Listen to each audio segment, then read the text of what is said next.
अपने नेत्रों को बंद कर लीजिए, अपना मुख अपनी ओर कीजिए, अपने दिव्य शरीर की ओर। जीव को ही दिव्यता है, अजीव को, मूर्त को दिव्यता नहीं है।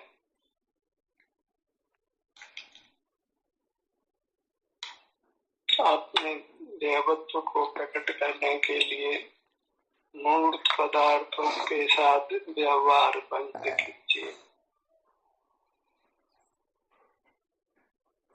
मूर्त के बंधन से मुक्त होने का अन्य कोई उपाय नहीं है। अन्य जीव जो संसारी हैं, वे भी मूर्त के साथ मिलकर हमारे लिए मूर्त हैं। उनके साथ व्यवहार करना भी मूर्त के साथ ही व्यवहार करना है, और वह हमारे बंधन का हेतु है। यदि हमको मुक्त होना है तो न भौतिक जगत से संबंध रखना है, न संसारी जीवों से ही। केवल अपने अमूर्त दिव्य काया का अनुभव करते हुए रहना है। जो भी मुक्त हुए हैं वे मूर्त जगत से व्यवहार छोड़कर ही हुए हैं।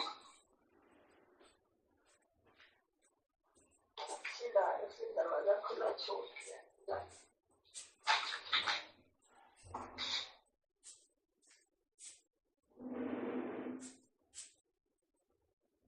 अचेतन के साथ तो व्यवहार छोड़ा ही है,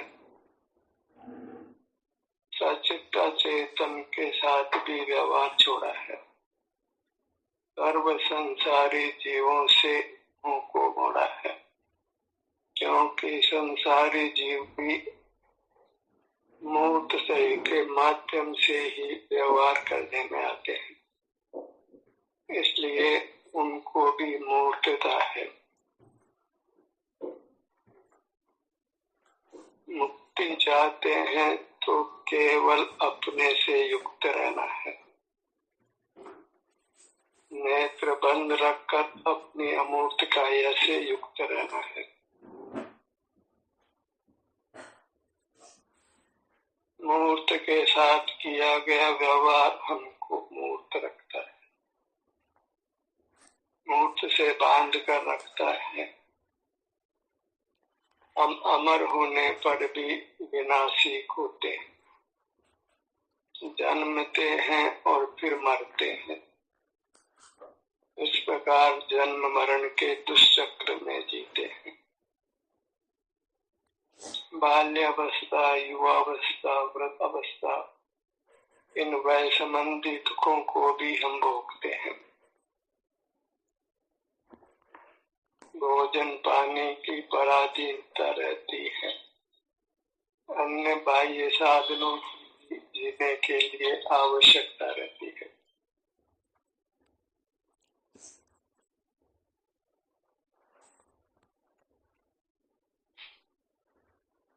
मूर्त के साथ व्यवहार छोड़कर ही जीव मूर्त के बंधन से मुक्त होता है। अपने लिए सारा जगत ही मूर्त है, क्योंकि अन्य अमूर्त पदार्थ हमारे ज्ञान के विषय नहीं बनते हैं, और जो ज्ञान का विषय बनता है वह केवल मूर्त है। इसलिए हमारा सारा ज्ञान इंद्रिय ज्ञान है, इसलिए हमें ज्ञान का ही निरूपण करना है। ज्ञान का प्रतिपक्ष स्वसंवेदन है। अपनी काया अमूर्त होकर भी हमारे अनुभव में जाती है, हम उसका आश्रय कर सकते हैं। मूर्त का व्यवहार बंद करने का एक ही उपाय है कि मूर्त के प्रतिपक्ष अपने अमूर्त काया के साथ हम व्यवहार करें और अपनी अमूर्त काया के साथ व्यवहार अनुभव रूप होता है, संवेदन रूप होता है, ध्यान रूप होता है। अपनी अमूर्त काया का ही एहसास कीजिए।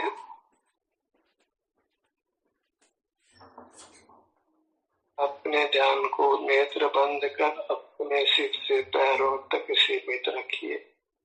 यही मर्यादा है, लक्ष्मण रेखा है जिसका हमने उल्लंघन नहीं करना है, अन्यथा हम मुक्ति को नहीं पा सकते हैं। संसार में ही नाना दुखों को भोगते रहना है। अनादि से अनंत काल बीता है, हम अपने को मोक्ष के बंधन से मुक्त नहीं कर पाए।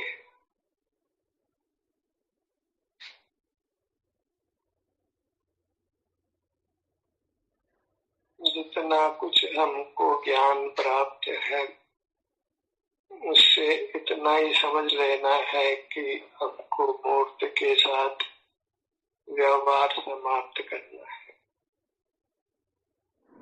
वह मूर्त अचित्त हो या सचित्त हो, सचित्त अर्थात जीव सहित हो, अन्य संसारी प्राणी सचित्त उद्गल है।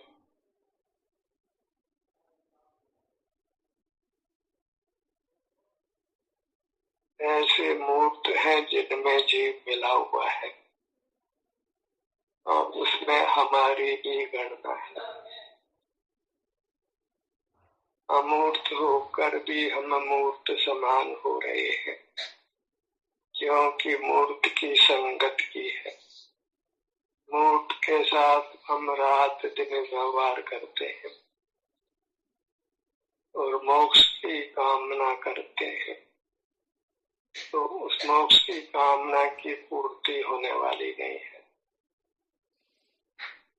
आयु पूरी होगी, मरण होगा, फिर मूर्त में ही जन्म होगा और कर्म हमको कहाँ जन्म देगा वह कुछ हमारे अधिकार में नहीं है।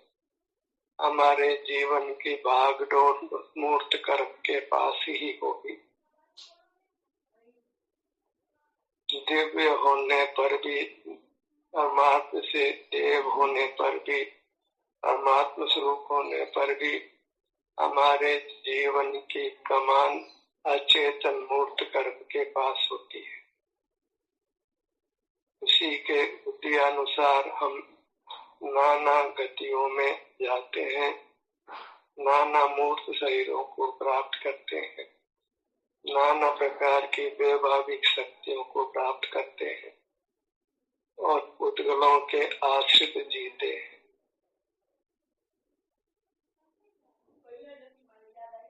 हमें अत्यंत गंभीर होकर अपने आप को मूर्त से छुड़ाना है। अचेतन मूर्त से तो छुड़ाना ही है, सचित्त मूर्त से भी छुड़ाना है, अर्थात अन्य संसारी प्राणियों से भी अपने को छुड़ाना है, क्योंकि वे भी मूर्त ही उपलब्ध होते हैं। उनका अमूर्त स्वरूप हमें व्यक्त नहीं होता है, अमूर्त व्यवहार के योग्य नहीं होता है। संसारी प्राणी भी हमारे लिए मूर्त ही है, उनके साथ किया गया व्यवहार भी हमको मूर्त कर्म से बांधता है, संसार में ही रोकता है। हमारे पास मुक्ति के लिए एक ही विकल्प है, अंतर्दृष्टि कर हम अपनी अमूर्त काया से युक्त रहें, इसी का ही अनुभव संवेदन करते हुए रहें। मूर्त का आश्रय तो छोड़ना ही होगा। यदि हम मूर्त के बंधन से मुक्त होना चाहते हैं, मूर्त का आश्रय करते रहें और मूर्त का बंधन नहीं हो, यह कदापि संभव नहीं है। जहाँ मूर्त के साथ व्यवहार है मूर्त को देखते जानते हैं, वह नियम से मूर्त के साथ बंधते हैं।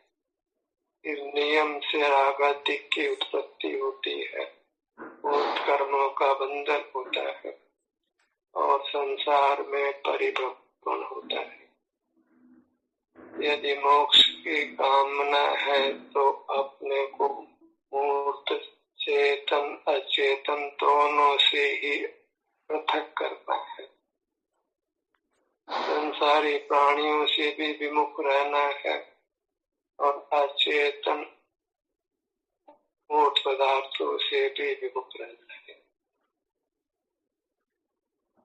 संसारी प्राणियों को भी मूर्त ही जानो, भौतिक जगत में ही शामिल करो। यदि मुक्ति की कामना है, वीतराग रहना चाहते हैं, संसारी प्राणियों के साथ प्रकट ही हमको राग द्वेष होता है। ऐसे ही जो अचित हैं उनके प्रति भी हमको राग द्वेष होता है। जहाँ बहिर्मुखता है, चेतन अचेतन किसी के साथ भी हम व्यवहार करते हैं, वहाँ अवश्यंभावी राग द्वेष है और मूर्त का बंधन है। मुक्ति नहीं है, परमात्मा दशा नहीं है, जन्म मरण से मुक्ति नहीं है, दुखों से मुक्ति नहीं है। कुछ भी अपने पर दया आती हो तो मूर्त के साथ व्यवहार बंद करिए, संसारी प्राणियों के साथ व्यवहार बंद करिए। केवल अंतर्दृष्टि कर अपनी अमूर्त काया के साथ ही व्यवहार कीजिए और व्यवहार वह अनुभव रूप है, संवेदन रूप है।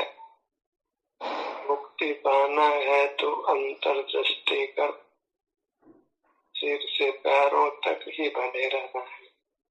यहीं के विभिन्न भागों के स्वास्थ्य की स्थिति को भोगते हुए रहना है। और ये मंजूर नहीं है तो मोक्ष की कामना भी छोड़ दीजिए, स्वास्थ्य की, सुख की सब कामनाएं छोड़ दीजिए। फिर बार बार मरने के लिए ही तैयार रहिए, बार बार रोगी होने के लिए तैयार रहिए, रोज रोज भोजन पानी की व्यवस्था ही करते रहिए, सर्दी गर्मी के बचाव का ही उपाय करते रहिए। कोई एक दुख हो तो कहें, जिह्वा ही थक जाएगी, दुखों का अंत नहीं होगा। तो क्यों न हम मूर्त से मुंह मोड़ लें, सारे ही बाह्य जगत से मुंह मोड़ लें। बाहर में संसारी प्राणी भले असहमी हो कि सहमी हो, हमें सबसे मुंह मोड़ना है, सारे ही संसार से विरक्त रहना है।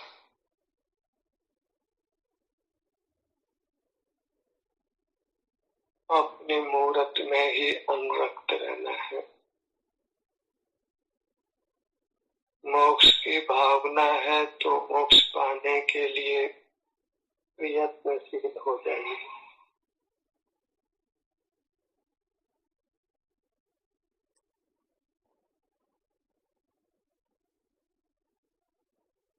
बिना प्रयत्न के मोक्ष नहीं मिलता है।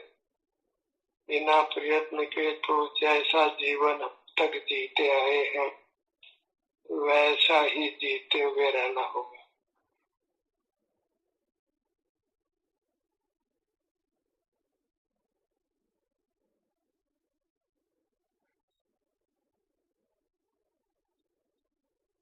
अपनी मुद्रा को ही लक्ष्य में रखिए, इसी के संवेदन रूप रहिए। अपने मुद्रा को ही परमात्मा की मुद्रा मानिए। परमात्मा की भक्ति करना इष्ट है तो अपनी मुद्रा की भक्ति करिए। अन्य परमात्मा की भक्ति हमने जन्म जन्म में की है, पर हम संसार से उबर नहीं पाए हैं। अभेद भक्ति ही मोक्ष का मार्ग है, अर्थात अपनी भक्ति। अभिन्न साधन ही मुक्ति का मार्ग है।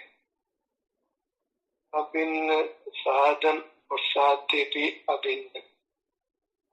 मोक्ष भी अपनी अवस्था है, और जिसके आश्रय से मोक्ष होगा वह भी अपनी मूर्त है। मोक्ष मार्ग स्वाश्रित है, अपनी भावना बांधने रूप है, अपने अभिमुख रहने रूप है। जगत के प्रति विरक्त रहना है और अपने प्रति अनुरक्त रहना है। अन्य संसारी प्राणी कितना ही गुणवान क्यों न हो, हमें उससे भी विरक्त रहना है।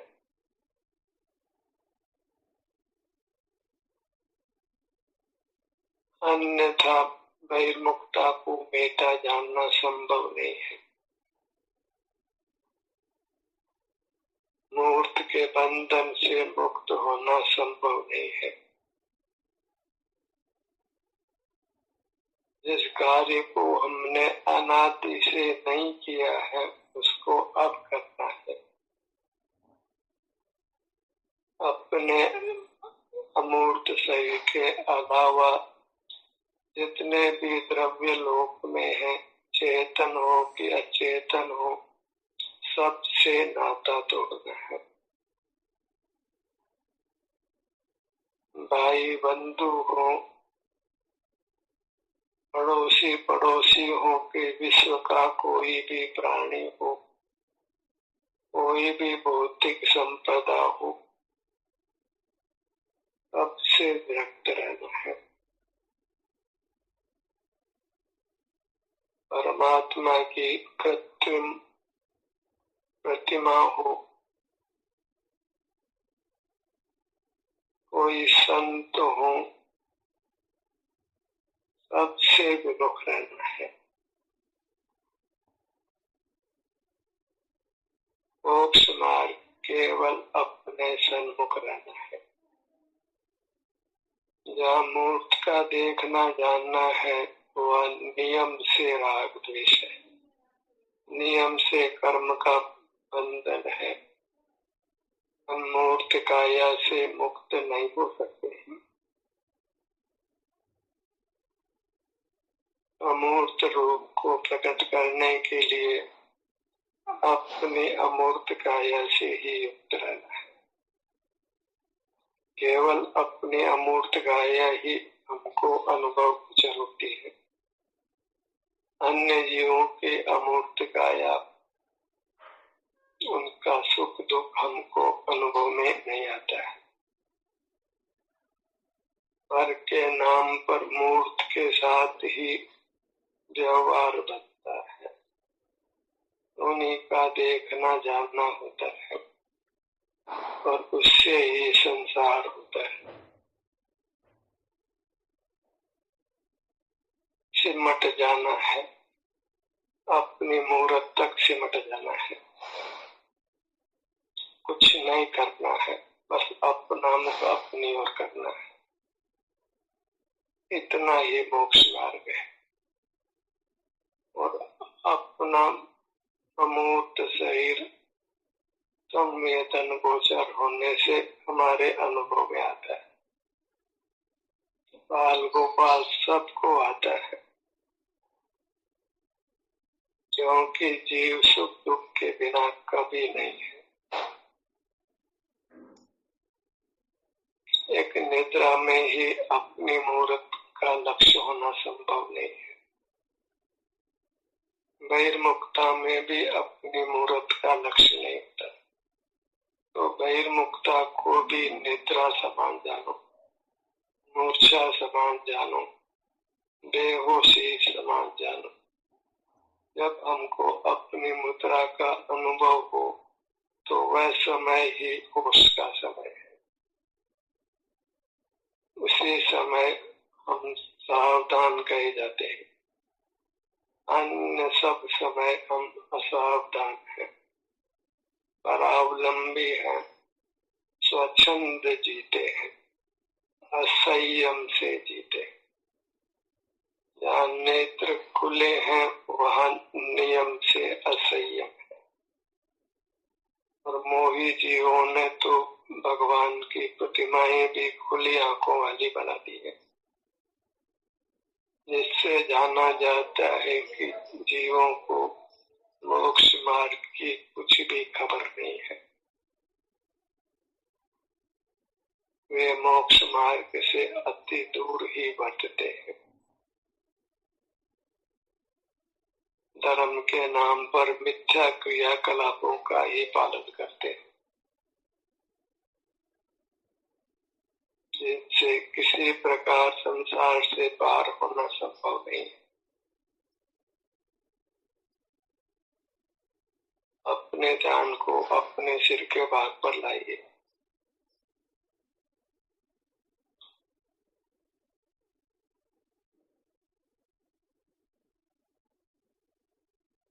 ललाट का भाग,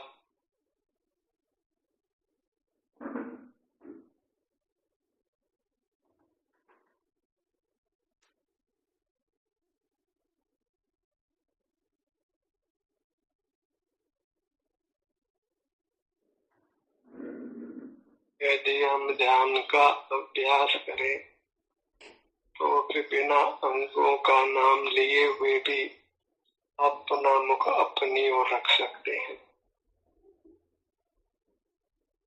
संसार से भय लगता हो, मूर्त के बंधन से मुक्त होने की तीव्र आकांक्षा हो, तो फिर सहज ही अंतर्दृष्टि बनती है।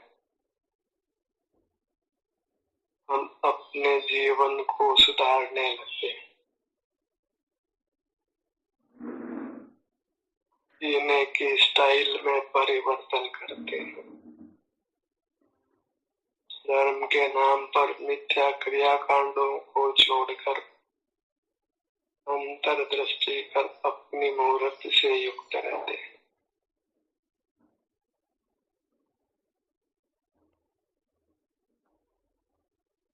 धर्म के जितने भी बहिर्मुख क्रियाकांड हैं वे भी संसार के ही हेतु हैं, जन्म मरण के ही कारण है। अपने ध्यान को अपने नेत्रों के भाग पर लाइए।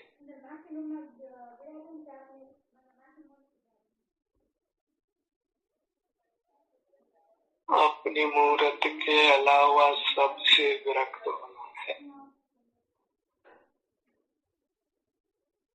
देव शास्त्र गुरु से भी विरक्त होना है। अपने अतीत किसी से भी बंध कर नहीं रहना है। अपनी भक्ति को कहीं बांटना नहीं है। 100% भक्ति अपनी मूर्त के प्रति रखिए, अपने प्रति रखिए। अपने लिए अपनी मूर्त ही आराध्य परमात्मा है, अन्य कोई आराध्य नहीं है। अपना नमन केवल अपने को, सबसे विरक्त होना है। अपनी मूर्त से ही अनुरक्त रहना है।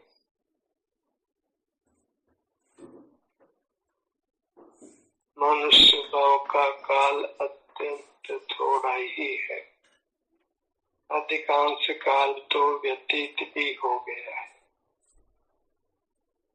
अत्यंत जागृत रहना है, अपनी मूर्त के प्रति जागृत रहना है। उससे ही निरंतर युक्त रहने का प्रयत्न करना है। जो भी हमने कल्पित संबंध बना लिए हैं, नेत्रों को खोलकर उन सब संबंधों को छोड़ना है।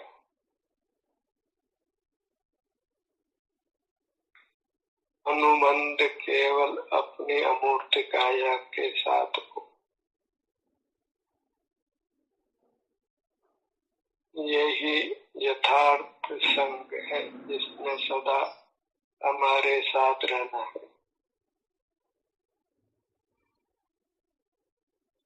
अन्य कितने भी संग बनाइए वे थोड़े काल के ही होंगे, शाश्वत नहीं होंगे। एक अपनी मूर्त का संग ही शाश्वत है, इसलिए उसी की भक्ति में रहिए, उसी के संग में रहिए, उसी को अपना जीवन साथी बनाइए। उसने सदा ही आपके साथ रहना है, संसार में भी और मोक्ष में भी। मन ही मन अपनी मूर्त को नमन करिए। ध्यान का सत्र यही समाप्त होता है।